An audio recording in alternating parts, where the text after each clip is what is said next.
ওজন পড়ছে, হাতুড়িটি পাশ থেকে ফাটতে শুরু করে, এমনকি শেষ পর্যন্ত এর উপরে পুরো স্তরটি খারাপভাবে ক্ষতিগ্রস্ত হয়ে গেল। এরপর এই ইউটিউবার একই হাইড্রোলিক প্রেসের ভেতরে একটি 20 বছরের পুরনো হাতুড়ি রাখলেন, যাতে দেখা যায় পুরনো হাতুড়ি কতটা শক্ত ছিল।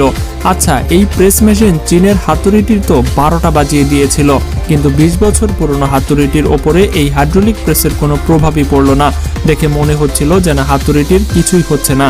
এই পরীক্ষা থেকে প্রমাণিত হয় যে আজকালের আধুনিক জিনিসগুলো পুরনো জিনিসগুলোর সাথে কখনোই তুলনা চলতেই পারে না। বন্ধুরা, আমরা সবাই জানি যে ফ্রিজারে যে কোনো জিনিস রাখলে তা সহজেই জমে যায়, সেটা পানি হোক বা খাওয়ার জিনিস। কিন্তু আপনি কি কখনো ভেবেছেন যদি পেট্রোলে ভরা গ্লাস ফ্রিজারে রেখে দেওয়া হয় তাহলে কি হবে? এই যে ভিডিওটি দেখছেন, এতে এক ইউটিউবার পেট্রোল জমানোর পরীক্ষা করছিল। তিনি একটি গ্লাসে পেট্রোল ঢেলে ফ্রিজারে রেখে দিলেন। এই গ্লাস সারা রাত ফ্রিজারে পড়ে রইল, কিন্তু সকালে যখন তিনি গ্লাসটি বের করলেন তখন তা তরলে ছিল, একটুও জমেনি। সারা রাত ফ্রিজারে থাকার পরও পেট্রোলের উপরে বরফের সামান্যতম স্তর তৈরি হয়নি। কিন্তু প্রশ্ন হলো, যদি পেট্রোল জমানোই প্রয়োজন হয় তাহলে কি করা উচিত? এর জন্য ফ্রিজার নয়, বরং প্রয়োজন হবে তরল নাইট্রোজেনের। যদি পেট্রোলকে মাত্র কয়েক সেকেন্ডের জন্য নাইট্রোজেন গ্যাসের ভেতরে রাখা হয় তাহলে তা জমে একদম বরফ হয়ে যাবে। কিন্তু আপনি জেনে অবাক হবেন যে আপনি যেই নাইট্রোজেন গ্যাস থেকে বের করবেন অমনি তা 1 সেকেন্ডের ভেতরে আবার তা তরল হয়ে ফিরে আসবে এবং বাষ্পীভূত হতে শুরু করবে। যাই হোক, পরীক্ষাটি কিন্তু সত্যি অস্বাভাবিক ছিল।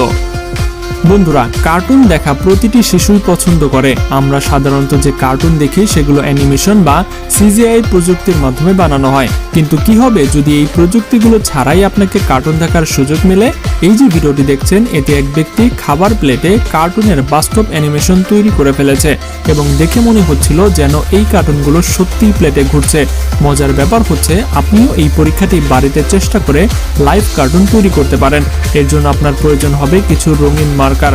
আপনাকে যে কোনো মার্কার নিতে হবে এবং একটি মসৃণ তল বিশিষ্ট প্লেট নিতে হবে। এরপর আপনাকে এই প্লেটের উপরে মার্কারের সাহায্যে আপনার পছন্দের যে কোনো কার্টুন আঁকতে হবে।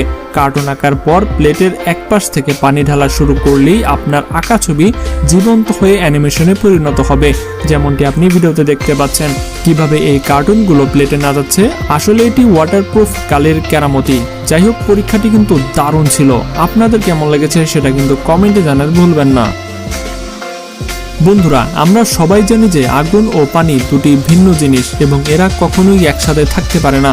কিন্তু কি হবে যদি আপনি পানির নিচে সত্যিকারের আগুন জ্বলতে দেখেন? শুনতে অবিশ্বাস্য মনে হলেও এই ভিডিওটি দেখুন।